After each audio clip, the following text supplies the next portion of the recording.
table 11.7. This is our small intestine, large intestine, rectum, and anus. Now, the small intestine, if you remember I said, comes right after our pyloric sphincter. So we're gonna start here. And general, I'm kind of not going in order just to give you an overview, but our first portion of the small intestine is considered our duodenum.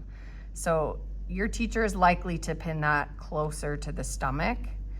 Somewhere in the middle, we would call that the jejunum. And then towards the end, we're calling it the ileum. And we know it's towards the end because we have this area right here called the cecum, but I'll talk about that in a minute. Cecum's always identifiable because it's in the lower right quadrant and we have the vermiform appendix coming off of it. So once we hit that area, we then become part of the large intestine. And so we're gonna talk more about the small intestine. So we have two terms that are going into the duodenum. And this is gonna be a little confusing because you haven't learned what makes up these terms. So I'm going to tell you what they are, but then no later we're gonna actually cover this again when we talk about some of the other things. You have this guy right here called the common bile duct, and he is secreting bile, which you probably have heard is an acidy, nasty thing that goes into your stomach or into your small intestine to help dissolve food. But this is coming from the gallbladder. So we'll talk about this later, but you need to know this is our common bile duct, and then this is our main pancreatic duct. And do you see how they're gonna merge together here? When they merge together here, this gathering site is called our hepatopancreatic ampulla. And that is a mouthful of a word. Hepato meaning there's a portion coming from the liver, which common bile does have a portion from the liver. Pancreatic meaning this main pancreatic duct is coming from the pancreas. So hepatopancreatic ampulla. And then I don't know if you can see, there's like a little dot. Let's see if we'll get it to focus. Good job, Caitlin. There's a little dot here, and that's gonna open right into the duodenum. That opening that sticks in, that part that bulges in and opens there, is called the major duodenal papilla. And that's gonna pull right into our duodenum. So I will come back to this term, and I know those are mouthful of words. Those might be your two kind of crazy ones for digestive to remember. So hepatopancreatic ampulla, and then that opening, major duodenal papilla.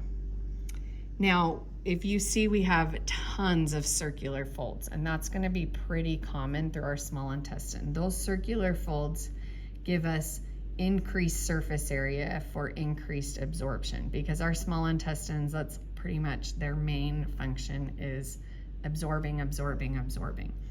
So those are our circular folds. Now jejunum also has circular folds, you can see, and ileum also has circular folds. And if you see in your book, they're also called plicae circulaires. You can call them either one, whatever makes you happy.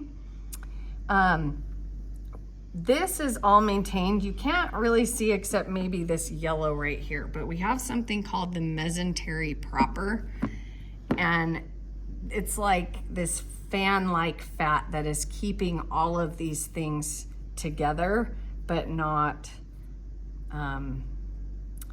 like there's space between these small intestines because of that fan-like fat. But if you remember our mesenteric arteries and veins, those are going through that mesentery to help give oxygen to all of our digestive tissues.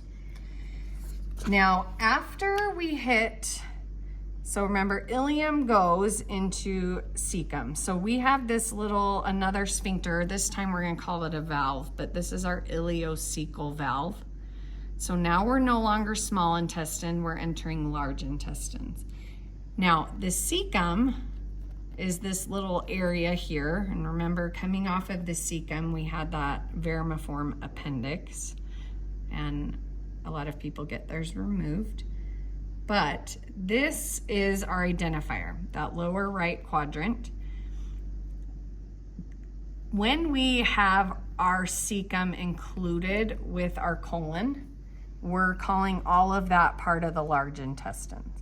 If we don't have the cecum, then the rest of this would just be considered our colon.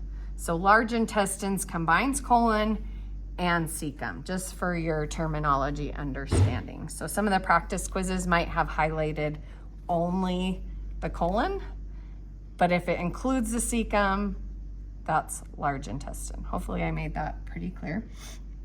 In our colon, as we go up here, we call this the ascending colon, and I'm gonna, now that we don't need to see into all that, we're gonna put this back.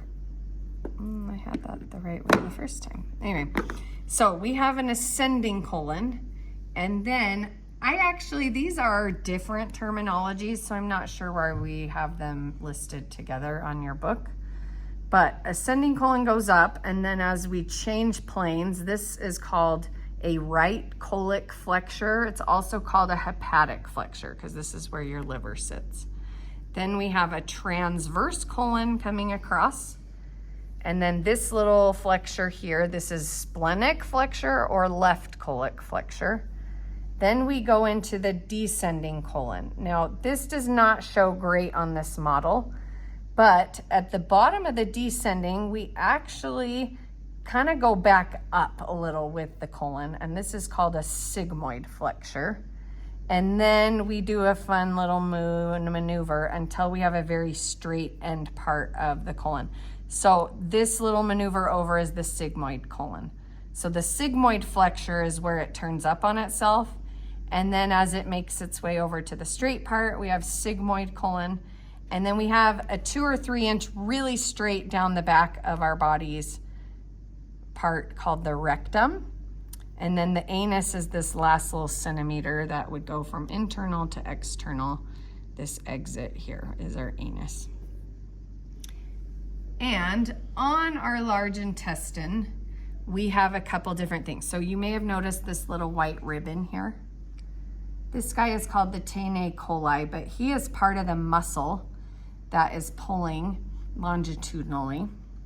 And we'll look at some of the muscle when we go over the histology, but anyway, it does not look white on the body donor. It just looks kind of shiny, and we can see that longitudinal pull.